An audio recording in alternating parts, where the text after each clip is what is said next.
কালিয়াগঞ্জ পৌরসভা নিয়ে কালিয়াগঞ্জের শহর সভাপতি সুজিত সরকার কি বলছেন আপনাদেরকে দেখানোর চেষ্টা করছি। আসছিলেন 24-এ, তো সেক্ষেত্রে তো কালিয়াগঞ্জে পঞ্চায়েত সমিতিতেও তো সরিয়ে দিতে পারে দল, কি এরকম কি কোনো আশঙ্কা করছেন? হতেই পারে, আজকে আমি আছি কালকে হয়তো পাশে বসতে পারি, এটা কোনো ব্যাপার নেই। কালকে হয়তো সভাপতিকে সরা দিতে পারে, সরানো তো দলের চিন্তা ভাবনা, 1 সেকেন্ডের ব্যাপার। আচ্ছা, তাতে কি মনে হয় সাধারণ মানুষকে নিয়েই তো আপনাদের না, এবং সাধারণ মানুষের যদি সেন্টিমেন্টে যদি আঘাত আসে সেক্ষেত্রে কি মনে হয়? বারবার বলছি আমি, আপনারা ভুল বলছেন। আমি বারবার বলছি, মাননীয় নেত্রী মমতা বন্দ্যোপাধ্যায় যেভাবে মানুষের ঘরে ঘরে ঢুকে গেছে, এখানে কে কোন পদে থাকলো, কার কোন সেন্টিমেন্ট, কোনো ব্যাপার নেই। সেন্টিমেন্ট নেওয়ার কোনো জায়গাই নেই। যদি সেন্টিমেন্ট নিতেন তাহলে পৌরসভার পৌরপিতা আজকে 6টা অবধি অফিস করতেন না।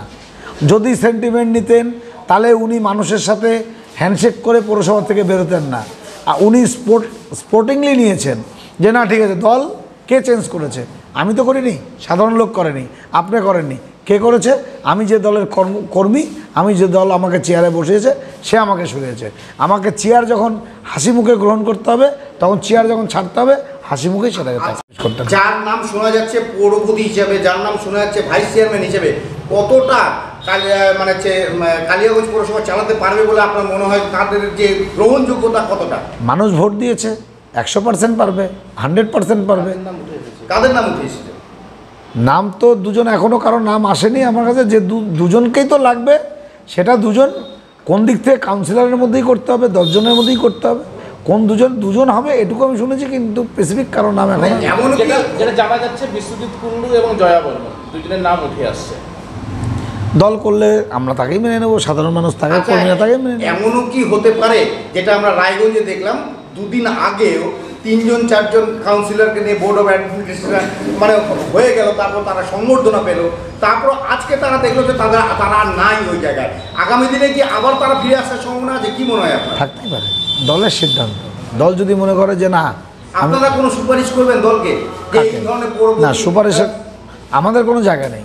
দলের নিজস্ব আইকিউ আছে, নিজস্বের আইকিউ দিয়ে যেটা দেখবেন। 2 দিন আগে ভেবেছিল রায়গঞ্জে যে সেট টিম ছিল পাঠিয়েছে, 2 দিন পরে হয়তো দল অন্য চিন্তা ভাবনা করে। কি কারণে আপনার কি মনে হয়? আপনি তো অনেক দিনের রাজনীতিবিদ, আপনার বিচক্ষণ অনেক মানে রয়েছে জ্ঞান, কি মনে হয় কোন ফল্টের জন্য আজকে তাদেরকে সরিয়ে যেতে হবে? ফল তো দেখুন, দল কি ফল করেছে সেই সম্বন্ধে কোনো বিস্তারিত আমাদের কাছে বলেনি। আপনার কাছে তো নিশ্চয়ই খোঁজ না, নিয়েছে। কোনো কিছু বলেনি।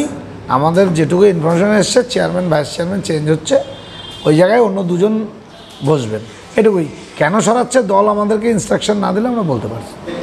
দেখুন, আমি বলি, নেত্রী মমতা বন্দ্যোপাধ্যায়, আমাদের নেতা অভিষেক ব্যানার্জি, এখন দলীয় সিদ্ধান্ত একটা হয়ে থাকে সব সময়, যে কে থাকবে কে থাকবে না, এটা চূড়ান্ত সিদ্ধান্ত নেবে যে দলের সুপ্রিমো। প্রত্যেকটা দলেই দেখবেন স্থান পরিবর্তন হয়, পদ পরিবর্তন হয়। কেউ হয়তো আজকে সভাপতি আছে, কালকে হয়তো মাদারে যাচ্ছে, কেউ ছাত্র আছে, যুবতে যাচ্ছে, কেউ আজকে ভাইস চেয়ারম্যান আছে, কালকে হয়তো দেখা যাচ্ছে সে পৌরপিতা হচ্ছে, হয়তো দেখা যাচ্ছে পৌরসভার টার্ম শেষ, পৌরপিতা ভাইস চেয়ারম্যান ছেড়ে দিয়ে সাধারণ একজনকে অ্যাডমিনিস্ট্রেটর করে। টোটালটাই দলের সিদ্ধান্ত। এবং আমরা মনে করি, যারা আমরা তৃণমূল কংগ্রেস করি, তারা দলকে আমরা শ্রদ্ধার সাথে, স্নেহের সাথে ভালোবাসি। দল যে সিদ্ধান্ত নিচ্ছে সেটাই আমাদের কাছে চূড়ান্ত সিদ্ধান্ত। এবং আমার পৌর প্রশাসক রামনিবাস শাহ সম্বন্ধে বলি, এবং আমার উপপৌরপিতা ঈশ্বরযোগ সম্বন্ধে বলি, ওনারা খুব নিষ্ঠার সাথে, সততার সাথে সঠিকভাবে চালিয়ে গেছেন। হয়তো দল মনে করেছে যে না, এর থেকে আরও ফার বেটার হয়তো কেউ চালাতে পারবে, তার জন্যই হয়তো। আমার কাছেও অফিসিয়াল কোনো কাগজ দলীয় আসেনি, কিন্তু আমরাও সংবাদ মাধ্যম বা আমাদের যে উপর মহলের যে আছে তার কাছ থেকে আমরা শুনতে পাচ্ছি যে না, হয়তো আজকে না ঢুকলেও কালকে আসে, তবে চেঞ্জ হচ্ছে, এটুকু বার্তা এসে। এবং শুধু কালিয়াগঞ্জ না, পাশাপাশি রায়গঞ্জও দেখবেন পরিবর্তন কিছু হয়েছে। শুনলাম ডালখোলা, গঙ্গারামপুর, কিছুদিন আগে বুনিয়াদপুর দেখলেন, তারপর দেখলেন কিছুদিন আগে হাওড়ার আমাদের সুব্রত বক্সী মহাশয় ফোন করে ওনাকে বলেছেন যে আপনাকে পদত্যাগ করতে হবে, সঙ্গে সঙ্গে দলীয় নির্দেশ। আমরা পদত্যাগ করেছি। আমাদের রানিং প্রধান উপপ্রধান অভিষেক ব্যানার্জির নির্দেশে পদত্যাগ করেছে, আবার তাদেরকে অন্য পদ দিয়েছে। তো এটা প্রোটোকল, এই প্রোটোকলের ব্যাপারে কোনো অসুবিধার কোনো কারণ নেই। দল যে স্মুথ গতিতে চলছিল সেভাবেই চলছে। 26-এ হচ্ছে আপনাদের কাছে সবচেয়ে বড় চ্যালেঞ্জ সামনে রয়েছে, এবং আপনাকেও দল নতুনভাবে দায়িত্ব দিল কালিয়াগঞ্জ শহরের সংগঠনকে শক্তিশালী করার জন্য। যেহেতু কালিয়াগঞ্জে আপনারা সব মানে বিশেষ করে লোকসভা নির্বাচন, বিধানসভা নির্বাচন যেহেতু মাইনাস ছিলেন, তো আপনি একটা নতুনভাবে সাজালেন গুটি, এবং সেই সাজানো অবস্থায় আপনি এগোচ্ছেন সাংগঠনিক দিক দিয়ে। সেই সময় হঠাৎ একটা এরকম একটা ঘটনা ঘটলো, তাতে আপনার সাংগঠনিক দিক দিয়ে কতটা অসুবিধা হবে বলে? না, অসুবিধা হবে না এই কারণে বলি, কারণ দেখুন কালিয়াগঞ্জের মানুষ, আমি সবসময় আপনাদের কাছে বলি, কালিয়াগঞ্জের মানুষ সৎ মানুষ, সহজ সরল মানুষ, সহজ মানসিকতার মানুষ। মানুষজন লোকসভা ভোটে ভেবেছিল যিনি ভূমিপুত্র, যিনি এখানকার ছেলে, সে আগামী দিনে হয়তো তাকে ভোট দিয়ে জিতালে সে পার্লামেন্টের মতন জায়গায় যাবে এবং কালিয়াগঞ্জ মানুষের সুযোগ সুবিধা অসুবিধায় পাশে এসে দাঁড়াবেন। কিন্তু সেটা কালিয়াগঞ্জের মানুষ বুঝতে পেরেছেন যে না, আমরা হয়তো ভুল করেছি। আমরা আমাদের পশ্চিমবঙ্গের যে নেত্রী মমতা বন্দ্যোপাধ্যায়ের সাথে থাকলে হয়তো ভালো করতাম, কারণ প্রায় 1.5 বছর হয়ে গেল, আপনারাও জানেন তেমন কোনো কাজ আমরা দেখিনি। এবং ওনার প্রস্তাবও ছিল যে জেলার মধ্যে প্রথম উনি এইমস করে দেখাবেন, যেটা প্রতিশ্রুতি দিয়েছিলেন। তো প্রথম প্রতিশ্রুতি ওটা ছিল। আমি তো এখন অবধি কোনো কিছু কার্যকলাপ দেখিনি এবং সাধারণ মানুষও দেখেনি বা আপনারাও দেখেননি, কারণ দেখলে হয়তো আপনারাও দেখতেন। এইবার আমাদের পৌরপিতা যিনি ছিলেন এবং আমাদের যারা 10 জন কাউন্সিলর আছে, আমরা খুব সুন্দরভাবে সংগঠন সাজিয়েছিলাম।